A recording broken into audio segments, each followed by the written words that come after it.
In modern medicine and modern science, there's a tendency to identify consciousness, mind, and brain, make mind a function of the brain, consciousness a function of the mind, and to treat them chemically and to alter them chemically, and that well-being is good chemistry of the brain, higher consciousness is good chemistry of the brain, and unhappiness is bad chemistry of the brain. Nobody's responsible, but we need to change the chemistry to make it better. Now, in the yogic thought, brain, mind, and consciousness are three different things, but they're related at a certain level. So my question to Sadhguruji is the nature of brain, mind, and consciousness, how we can use the brain and mind in the proper way without getting stuck in them, and a model of healing that is based on more consciousness than brain chemistry. In the yogic sciences, there is no such thing as brain. Brain is just body. Like there is a heart, like there's a liver, there is a brain, it's just body. I think this overly exaggerated sense of what is brain is coming because, as I mentioned it in the morning hour here, our education systems have become purely intellectual. We think intellect is everything. Let me… I will try to say it in a very brief way. When you say something very complex in a brief way, there will be holes in it. Please pick the holes if you find them, otherwise I'm okay. In the yogic system, we are looking at the human mind as 16 parts. These 16 parts are in 4 categories. The first one is buddhi. Buddhi means the intellect. Intellect, I'm asking you, do you want your intellect sharp or blunt?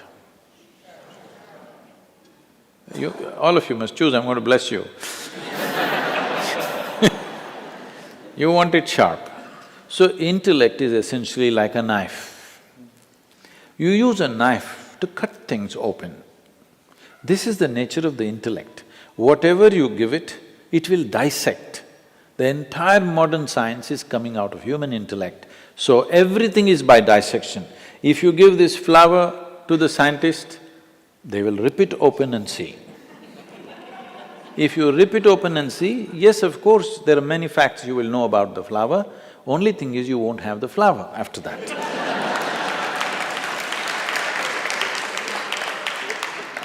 And now if you really want to know something, let's say you really want to get to know your mother, please don't dissect her. That's not the way it works.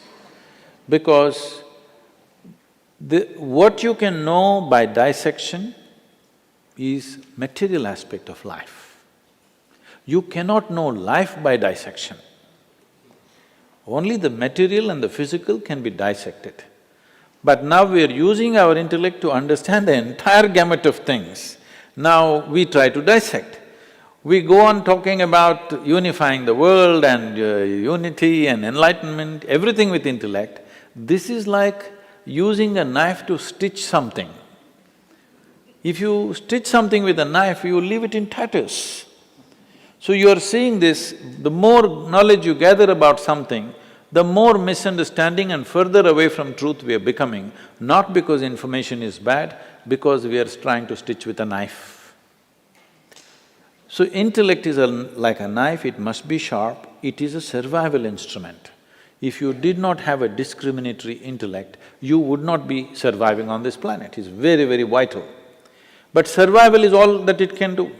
But intellect cannot function unless there is a certain volume of memory. If you wipe out all your memory, it doesn't matter how… whatever your IQ is right now, if you take off all your memory, you will suddenly look stupid. You may be still intelligent, but you look stupid. This always happens in India.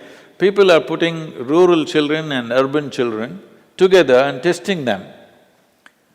Just because of the volume of information that the urban child has, he looks smart. A rural child looks stupid, but you put them in real situations, you will see they will come out so smart. because their intelligence is fully on.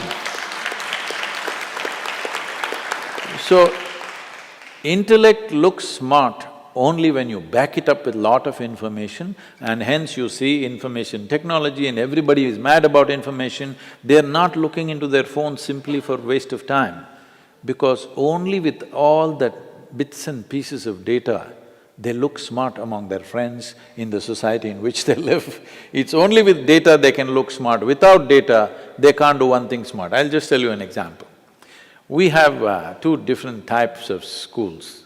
One is a modern kind of school where 30% of the children coming from United States in India, and another is a completely traditional school where we teach them only yoga, classical dance, classical music, Kalaripaitu, the mother of all martial arts, Sanskrit language and English language. They don't go through any academics as such. This was a few years ago. Little ones, they all run to the place to hand wash. Hand wash is at this height. Many of these 6, 7-year-olds can't reach. So all this, those who are going through modern education, they will go and stand there in a very civilized way, wait for a teacher or somebody to come and put a bench. They will climb on the bench and then wash. These other kids ran there, the older ones bend down, the younger ones climb on top of them, wash and run away.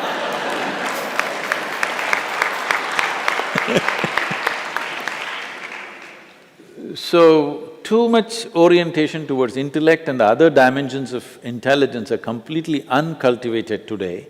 So the next dimension of the mind is referred to as ahankara, which we have completely ignored. Ahankara does not mean ego as most people are beginning to think, it means identity. What are you identified with? Because intellect is essentially an instrument to protect the identity that you have taken on. If I say I'm Indian, suddenly my intellect makes me think that way, makes me willing to live and die for it. You will see just a piece of cloth, if you show, I mean a flag, people will have tears in their eyes. Just the identity. If you had put them somewhere else and shown another flag, the same thing would happen. In India, Pakistan, it's very striking because it was one nation and suddenly somebody drew a line and the entire emotion, the way it works is amazing, simply because you got identified with this or that. So intellect is an instrument which protects the identity. Identity is that instrument which allows the intellect to function in a certain way. When I say a certain way, suppose you're identified just with this, me as a person. Your intellect will do only this to protecting you all the time just doing this. Now I say, my identity is my family. Now your intellect will do everything to protect that. Or you say a community, a race or a religion or a nation. In the name of race, religion, nation, how many things we have done which are utterly idiotic and inhuman, but we do it with great pride because we are identified, because this is the nature. If we have to continue that analogy, if intellect is the knife, the hand that holds it is the identity. You tell me, in handling a knife is important that it must be sharp, but whether it becomes destructive or productive is determined by the hand that holds it, isn't it? But in today's society, in today's world, there is no cultivation of the hand at all. The smaller and smaller identities that we are creating will inevitably cause disturbance within the human being and in the world. There is no other way. Right from ancient times, in Eastern cultures, always we have been taught to have a cosmic identity, aham brahmasmi.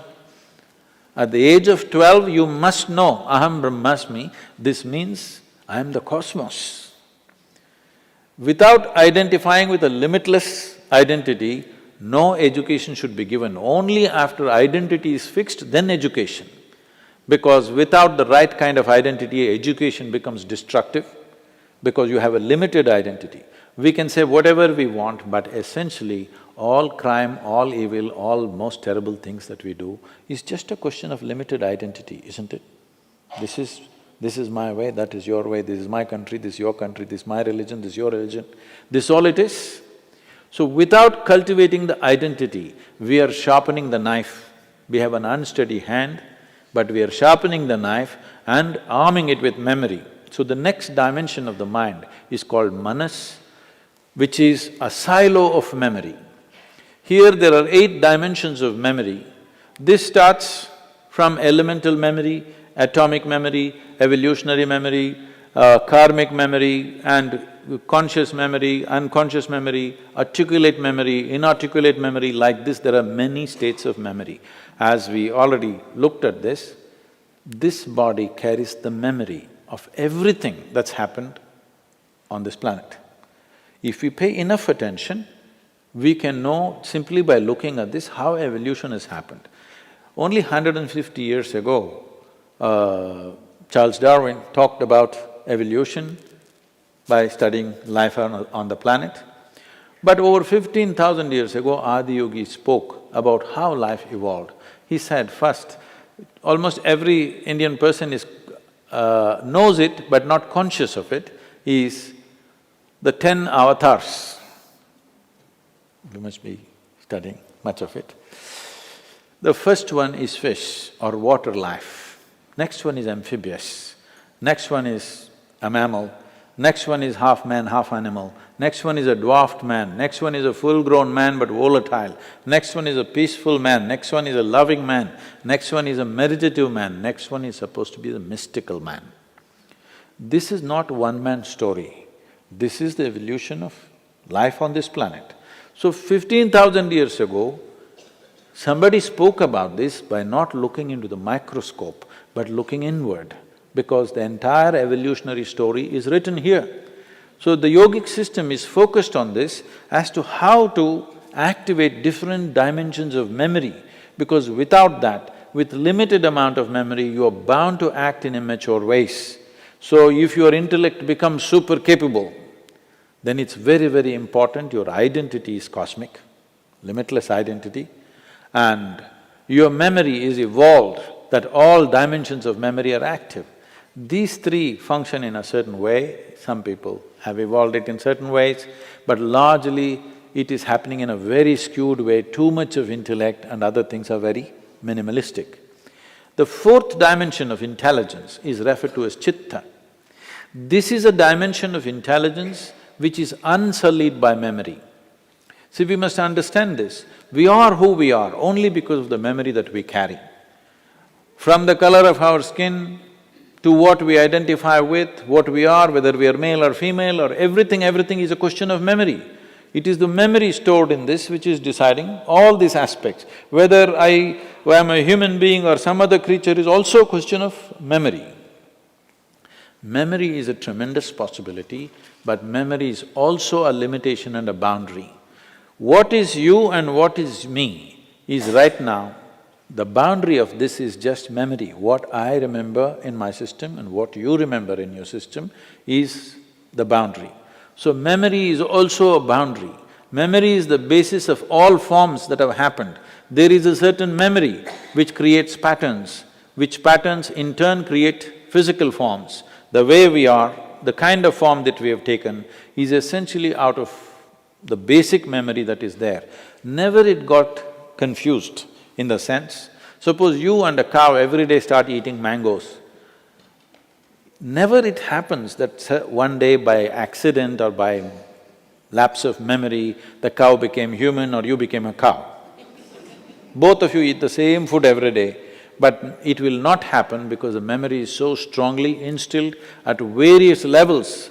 We are recognizing 8 different dimensions of memory, but chitta has no memory. No memory means no boundary, an intelligence beyond bounds. In the yogic culture, there is a mischievous way of expressing this. We say, if you touch your chitta, God will become your slave,